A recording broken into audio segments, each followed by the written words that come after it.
बिस्मिल्लाहिर्रहमानिर्रहीम और अस्सलाम वालेकुम। 8 फरवरी और पाकिस्तान में इस वक्त जुमेरात की दोपहर के 12:30 बज रहे हैं और मैं आपके सामने हाजिर हूं एक खुशखबरी के साथ। जी हां, कौम जाग गई, कौम वफादार निकली और इमरान खान सुरखरू हुआ।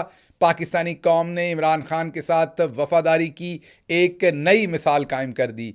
जी हाँ, आपको पता है मैं मुबालगाराई कभी नहीं करता। अगर मेरे पास ये दुरुस्त इन्फॉर्मेशन ना होती, मैं खामोश रहता, आपको कभी गलत इन्फॉर्मेशन ना देता। सुबह 7 बजे से मैं तमाम इन्फॉर्मेशन इकट्ठी कर रहा हूँ। 8 बजे से 8:30 बजे से जब से पोलिंग पर वोट कास्ट होना शुरू हुए, एक एक वीडियो, एक एक जगह पर लोगों से बात की, एक एक चीज़ को फॉलो किया। इस्लामाबाद हो, लाहौर हो, मुल्तान हो, कराची हो, कोई इलाका हो पाकिस्तान का, केपीके ने तो रिकॉर्ड ही तोड़ दिए हैं। इस तादाद में पाकिस्तानी बाहर निकले हैं कि तमाम दाग धो दिए हैं पाकिस्तानी कौम के ऊपर कि वोट नहीं डालते, वोटिंग टर्नआउट कम रहता है। वो तमाम दाग उन्होंने आज धो दिए हैं।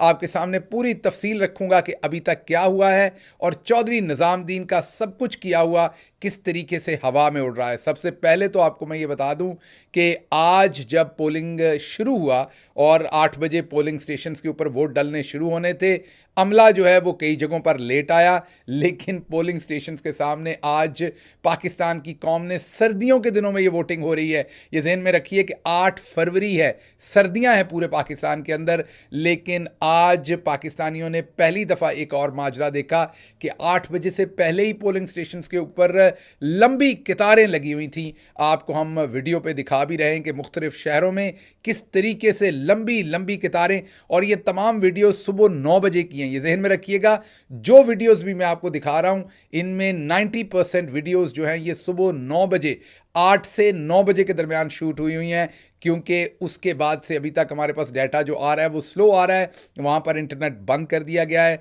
उस पर मैं आपसे दोबारा बात करूँगा। लेकिन पहले मैं इस बात पर बात कर लूँ कि बहुत सारे पोलिंग स्टेशंस पर लोग 6 बजे से जाकर बैठे हुए हैं। पाकिस्तान ने ये माजरा पहले नहीं देखा, क्योंकि पाकिस्तान ने पहले कोई ऐसा लीडर नहीं देखा था जिसने उनसे वफादारी की हो। जब उसे डील ऑफर हो तो वो डील लेकर कल्टी मारते हुए निकलना गया हो। पहली दफ़ा पहला लीडर इमरान खान निकला जिसने किसी किस्म की डील नहीं की और जेल में अपनी कौम के लिए बैठने को ये कहा कि मेरे लिए सादत है कि मैं अपनी कौम के लिए जेल काट रहा हूँ। कैदी नंबर 804 ने अपनी कौम से वफादारी की। कौम ने आज वो वफादारी सूद समेत मैं कहूँगा लौटा दी है। कौम ने वफादारी की नई मिसाल कायम की है। पाकिस्तान में आज जो वोटिंग का ट्रेंड है, मैं आपको पूरे दावे के साथ कह सकता हूँ ये पाकिस्तान ने पहले कभी नहीं देखा। मैं आपको पूरी ईमानदारी से बता रहा हूँ कि मैं ये एक्सपेक्ट नहीं कर रहा था। मैं अच्छा टर्नआउट एक्सपेक्ट कर रहा था, लेकिन ये टर्नआउट मैं एक्सपेक्ट नहीं कर रहा था। मेहमद में एक पोलिंग स्टेशन के ऊपर सुबह 4:45 की वीडियो अपलोड हुई, जब लोग सामने बैठे हैं, अंधेरा है, सर्दी है, सख्त चादरें लेकर लोग पोलिंग स्टेशन के सामने बैठे हैं कि पोलिंग स्टेशन कब खुले और कब हम वोट कास्ट करें। जैसे ही चौधरी निज़ामुद्दीन ने देखा कि सुबह 8 बजे से भी पहले ही, ये आपको बता दूं कि पहले ये कहा गया था कि किसी किस्म का इंटरनेट बंद नहीं होगा। आपको तमाम टेलीविजन्स के एंकर्स, तमाम मीडिया के लोग आपको ये बताएंगे कि हुकूमत ने बड़ा वाज़े तौर पर बताया था कि कोई इंटरनेट बंद नहीं होगा, कोई टेलीफोन्स बंद नहीं होंगे, कुछ बंद नहीं होगा। और वाकई यही सोच रहा था निज़ामुद्दीन कि जिस तरह की हमने फस्तायत की, जिस तरीके से हमने पूरा जुल्म का बाजार गर्म किया, पकड़ पकड़ाई की, कल रात तक लोगों को सख्त तरीन उन पर क्रैकडाउन किया, पोलिंग एजेंट्स क्या हों, उम्मीदवार क्या हों, आपने देखा जरताज गुल के साथ क्या कर रहे थे ये एक रात पहले। मतलब कि जो तबाही मचाई हुई थी, चौधरी निज़ामुद्दीन लंबी तान के सोया था कि अब लोग डरते हुए कल बाहर नहीं निकलेंगे। हमें भी खौफ था, मुझे भी ज़ाती तौर पर, और जिन लोगों से मेरी बात होती थी उन्हें 10, 20, 30% कहीं धड़का था कि हो सकता है कि जितना जुल्म हुआ है लोग डर कर बाहर ना निकलें, और अगर वोटिंग टर्नआउट जो है वो पहले की निस्बत कम होता तो सारी बात है इसका सारे का सारा फ़ायदा चौधरी निज़ामुद्दीन और नून लीग को मिलता, और अगर वोटिंग टर्नआउट ज़्यादा होगा तो सारी बात है इसका सारे का सारा फ़ायदा पाकिस्तान तहरीक इंसाफ, इमरान खान और पाकिस्तान की आवाम को निकलेगा। लेकिन फिर जब सुबह का सूरज तलू हुआ, मस्जिदों में अजानें हुई, लोगों ने फजर की नमाज अदा की और बुज़ुर्गों ने उसी टाइम रखते सफ़र बांध लिया वोट डालने का, और लाहौर लाहौर के डीएचए के पोलिंग स्टेशंस की बात करें, या हम एनए 130 यास्मीन राशिद के, या हम आलिया हमजा के पोलिंग स्टेशंस की बात करें, जिस तरफ हम बात कर रहे हैं हर तरफ लोग 8 बजे से पहले लाइनें बना के पोलिंग स्टेशंस के सामने खड़े थे। और मैं दोबारा बार बार आपको कह रहा हूँ, ये 8 फरवरी का दिन है, सर्दी का दिन है। अमूमी तौर पर लाहौर में लोग 11-12 बजे से पहले घरों से बाहर नहीं निकलते। इलेक्शन वाले दिन भी सुबह के टाइम पे इक्का दुक्का लोग आते होते हैं। कोई भी इलेक्शन हो, कभी भी पोलिंग स्टेशंस के ऊपर 3 बजे, यूजुअली 4 बजे, क्योंकि 4 से 6 आखिरी 2 घंटे होते हैं, यूजुअली 4 बजे कहीं किसी पोलिंग स्टेशन पर बहुत रश हो तो 3-3:30 बजे वहाँ कतार थोड़ी सी बनती है। ये अमूमी तौर पर देखा गया है। आज वो कतारें अलल सुबह इलेक्शन शुरू होने से पहले, पोलिंग का अमला आने से पहले, वो कतारें हर जगह के ऊपर बनी हुई थी।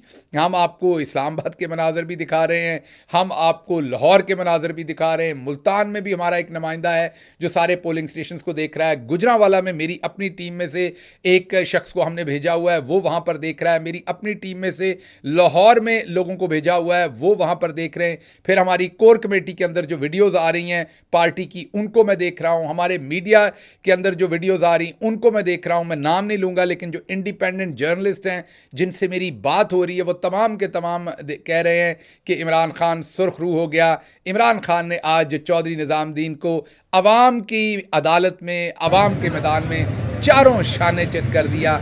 आज इमरान खान की अवाम जो है, उन्होंने उससे वफादारी कर दी है। कैदी नंबर 804 जिस अवाम के लिए सज़ा भुगत रहा था, जिस अवाम के लिए डील नहीं ले रहा था, जिस अवाम के लिए एब्सोल्युटली नॉट कहा, जिस अवाम के कौमी वकार के लिए उस शख्स ने मौत की आंखों में आंखें डालकर भी मुस्कुराया, आज लोगों ने उससे वफादारी कर दी।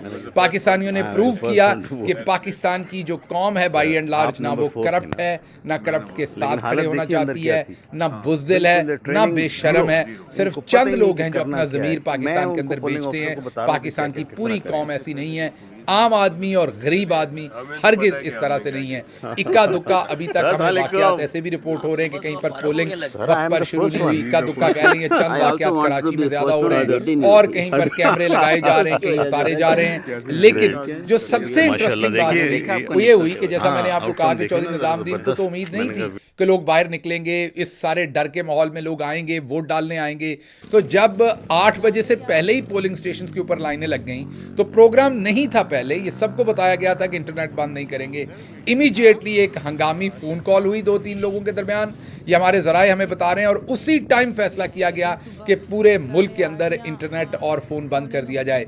मैं अब आपको ये अंदर की इंफॉर्मेशन दे रहा हूँ। सबसे पहले जो है वो जोंग जो है नेटवर्क, उसको बंद किया गया। उसके बाद दूसरे नेटवर्क बंद किए गए, और क्योंकि उनकी डिवाइसेस ज़्यादा यूज़ हो रही थी वाईफाई के ऊपर, इसलिए उसको सबसे पहले बंद किया गया। और तमाम इस टाइम इंटरनेट को बंद कर दिया गया, फ़ोन को बंद कर दिया गया है। जहाँ पर कहीं थोड़ा बहुत आ रहा है उसे स्लो डाउन कर दिया गया है। लेकिन इससे इनको मज़ीद नुकसान होगा, क्योंकि अब हम जब इंटरनेट नहीं होगा तो वो निकलेंगे और निकल के जाके वोट डालेंगे। इस टाइम हर जगह पर लाइनें लगी हैं, खचाखच पोलिंग स्टेशन भरे हुए हैं। हाँ, ये ज़रूर है कि फ़ोन बंद होने से कई लोगों को पर्ची नहीं मिल रही। उसके लिए अब हम पीटीआई वॉलंटियर्स को, मैं यहाँ से भी रिक्वेस्ट कर रहा हूँ और ग्राउंड पर भी हम रिक्वेस्ट कर रहे हैं लोगों से कि जिनके फ़ोन के अंदर राब्ता ऐप है वो उसको इस्तेमाल करें, उसके अंदर डेटाबेस है, उसको इस्तेमाल करें और लोगों को उनकी पर्ची जो है वो बनाकर वहीं पर दी जाए ताकि लोग वोट डाल सकें। इसके साथ साथ मैंने पहले भी एक मैसेज रिकॉर्ड करवाया था, मैं दोबारा गुजारिश करता हूं कि क्योंकि इंटरनेट बंद कर दिया गया है, इसलिए जिन जिन लोगों के घर जो हैं वो पोलिंग स्टेशंस के करीब हैं, मैंने उनसे इल्तमास किया है पहले भी कि वो अपने वाईफाई के ऊपर से पासवर्ड हटा लें, क्योंकि जो पीटीसीएल और केबल वाला नेट है जो घरों के अंदर वाईफाई पे है वो अभी चल रहा है, उसके ऊपर इंटरनेट आ रहा है। तो जितने भी लोगों के घर पोलिंग स्टेशंस के करीब हैं वो बराए मेहरबानी अपने उसके ऊपर से पासवर्ड हटा लें। अगर पासवर्ड हटाना नहीं आता तो फिर एक पर्ची पर पासवर्ड लिखकर बाहर पीटीआई के जो लोग पोलिंग स्टेशन के ऊपर मौजूद हैं उनको ये पासवर्ड दिया जाए ताकि वो वहाँ से तमाम मटीरियल जो है उसको सर्कुलेट कर सकें, लोगों को पर्चियाँ बना के दे सकें और पोलिंग के अमल को जो है वो सुबह रफ्तारी के साथ चला सकें। बहरहाल जो इस टाइम टर्नआउट के ऊपर बात कर लेते हैं। देखिए, अमूमी पाकिस्तान के अंदर 40-45 मैक्सिमम 50% टर्न आउट होता है। जब 50% टर्न आउट होता है तो मिसाल ले लीजिए कि एक जगह पर 50% टर्न आउट है और टोटल जो है वो एमएनए की सीट पर 2 लाख वोट पड़ा है। उसमें एक पार्टी को, अमूमी तौर पर मैं बात कर रहा हूँ, एक पार्टी को 90,000 मिलता है, दूसरी पार्टी को 1,10,000 मिलता है। ये अमूमी इलेक्शन का नतीजा होता है। या किसी को 80,000, दूसरे को जो है वो 1,20,000, इस तरह के नताइज होते हैं और वो उम्मीदवार जो है वो 30,000, 35,000, 40,000, 10,000, 20,000 की लीड से जीतता है। ये अमूमी होता है। इस दफ़ा अगर बिल्कुल वैसा ही टर्न आउट हो जैसा पहले होता है, मैं एक सिनारियो आपके सामने सिर्फ रख रहा हूँ कि पहला सिनारियो के बिल्कुल जैसे पहले इलेक्शन में वोट पड़ता है, अगर सिर्फ उतना ही वोट पड़े तो फिर भी पीटीआई जो है वो दुगने से ज़्यादा मार्जिन से जीतेगी। क्योंकि नॉर्मली मैंने आपको बताया कि पार्टीज़ का जो वोट बैंक होता है वो एक का अगर 55% है तो दूसरे का 45% है, ज़्यादा से ज़्यादा एक का 60% होगा तो दूसरे का 40% होगा।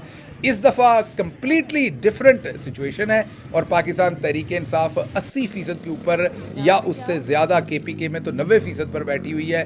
तो पाकिस्तान तहरीक इंसाफ जहाँ से 80% वोट लेगी, वहाँ पर जो नून लीग है वो या दूसरी जमातें जो हैं वो 10, 15, 20% वोट ले सकेंगी। इसलिए इस दफ़ा अगर उतना टर्नआउट भी रहे तो दुगने मार्जिन से पाकिस्तान तहरीक इंसाफ ने जीतना है। लेकिन जो हम देख रहे हैं, जो पोलिंग स्टेशन के ऊपर हालात हैं, वो बिल्कुल भी किसी सूरत जो हैं वो इस दफ़ा वो हालात नहीं हैं जो वो पहले थे। इस दफ़ा हालात जो हैं वो उससे बहुत मुख्तलिफ हैं। हर जगह आपको इस कदर रश नज़र आ रहा है कि ये टर्नआउट जो है ये 60, 65, 70% को टच करने वाला है। अब ये रिकॉर्ड ना करें, धांधली करें, रात को क्या करते हैं वो इनकी मर्ज़ी है। लेकिन जो पब्लिक नज़र आ रही है, हमने पहले भी इलेक्शन देखे हैं, पहले भी सब कुछ ये होते देखा है, जिस तादाद में पब्लिक नज़र आ रही है, इंशाल्लाह ये वोटिंग टर्नआउट 60% से हर सूरत ऊपर जाना है। जिसका मतलब ये है कि अगर उन हलकों के अंदर 3 लाख कहीं पर वोट पड़ता है तो उस 3 लाख में से बड़ी आसानी से 2.5 लाख वोट जो है, 2,40,000 वोट जो है वो पाकिस्तान तहरीक इंसाफ के उम्मीदवार को पोल होगा। और आप खुद ही मार्जिन देख सकते हैं कि क्या मार्जिन निकलेंगे। तो इमरान खान सुरखरू हुए, पाकिस्तानी कौम ने इमरान खान के साथ वफादारी की अजीम मिसाल कायम की है आज। और जिस तरीके से मैंने अपना एक हाल ही में वीलॉग किया, जो मैं दोबारा यहाँ पर लिंक शेयर करूँगा, और मैं चाहूँगा कि वो वीलॉग आप ज़रूर देखें। आपके पास जब भी वक्त हो, आज हो, दोबारा हो, उस वीलॉग को देखना इसलिए ज़रूरी है कि 1947 से 1970 के दरमियान पाकिस्तान के अंदर जमहूरियत को जिस तरीके से लूटा गया, जिस तरीके से उस वक्त के फ़ौजी डिक्टेटर्स ने पाकिस्तान के अंदर जमहूरियत का सत्यानाश किया, मोहतरमा फातिमा जना साहबा को गद्दार और बागी डिक्लेयर करके उन पर केसेस चलाए गए। 1965 की जनवरी में उनसे इलेक्शन छीना गया। फिर शेख मुजीबुर रहमान जीता तो उसको हुकूमत ना दी। फिर किस तरीके से बांग्लादेश बना, मार्शल लॉ लगी, 1956 का आइन मुअत्तल किया गया। 1958 के अंदर 1956 में आइन बना, 58 में मुअत्तल किया गया। 58 में किस तरीके से अयूब खान ने मार्शल लॉ लगाई और फिर इलेक्शन मुलतवी किए। किस तरीके से आज़ादी के सिर्फ 3-3.5 साल में हिंदुस्तान ने पहला जनरल इलेक्शन करवा लिया। हमने 3 की बजाय 10 में भी ना करवाया, 15 में भी नहीं, बल्कि हमें 23 साल लगे, 23 ईयर्स लगे हमें इलेक्शन करवाने में। ये बहुत ही इंटरेस्टिंग जो एक वीलॉग है वो देखिएगा पाकिस्तान की हिस्ट्री के ऊपर। उसका टाइटल है फ़ौज और जमहूरियत। उसका लिंक इसके आखिर पर शेयर करेंगे ताकि आपको समझ आए। बहरहाल, आपने अगर अभी तक वोट डालने के लिए आप नहीं निकले, मुझे उम्मीद तो नहीं है कि ऐसा कोई भी शख्स होगा जो नहीं निकला होगा। जो मैं पोलिंग स्टेशन पर हालात देख रहा हूँ वो तो इससे बिल्कुल मुख्तलिफ हैं। लेकिन अगर आप में से कोई है तो बाहर जाइए, वोट डालिए। आपका ये कौमी फरीज़ा है, हर सूरत बाहर निकल के वोट डालिए। इक्का दुक्का आपको चीज़ें होती नज़र आएंगी, लेकिन लोगों का जो रश है वो टेक ओवर कर जाएगा हर चीज़ पर। बिल्कुल प्री पोल रिगिंग भी हुई है, ड्यूरिंग द पोल रिगिंग भी हो रही, सब कुछ हो रहा है। लेकिन जो अवाम की तादाद है वो डिसाइसिव थी, उसी ने फैसला करना था और उसने फैसला दे दिया। अब शाम को ये जो भी करेंगे नताइज के साथ, एनर्जी जो फिज़िक्स का लॉ है कि एनर्जी को आप डिस्ट्रॉय नहीं कर सकते, उसको रीशेप कर सकते हैं। तो अब लोगों ने एनर्जी भर दी है सारे सिस्टम के अंदर। इमरान खान का मैंडेट बोल उठा है। अब ये लोग जो दिल में आता है वो कर लें, उससे कुछ हासिल करने वाले ये नहीं हैं। इमरान खान आज सुरखरू शुरू हुआ, चौधरी निज़ामुद्दीन को पूरी असलियत पता चल गई है। दूध का दूध पानी का पानी हो गया है कि इमरान खान कहाँ खड़ा है। आज के बाद इंशाल्लाह आप देखेंगे इमरान खान और उसकी पार्टी पहले से ज़्यादा कुव्वत में होगी। आज के बाद आप पाकिस्तान में बेहतरी होते देखेंगे, ये मेरी प्रेडिक्शन याद रखिएगा। पहले वाले हालात नहीं होंगे। कल वाला पाकिस्तान जब होगा, सूरज तुलू होगा, तो आपको बहुत सारी पॉजिटिव तब्दीलियां होती नजर आएंगी। जो भी ये रिजल्ट के साथ करें, जितनी मर्जी धांधली कर लें, आज के इलेक्शन का हर सूरत इमरान खान को फायदा होगा। इसके साथ ही मुझे इजाजत दीजिए। पाकिस्तान जिंदाबाद।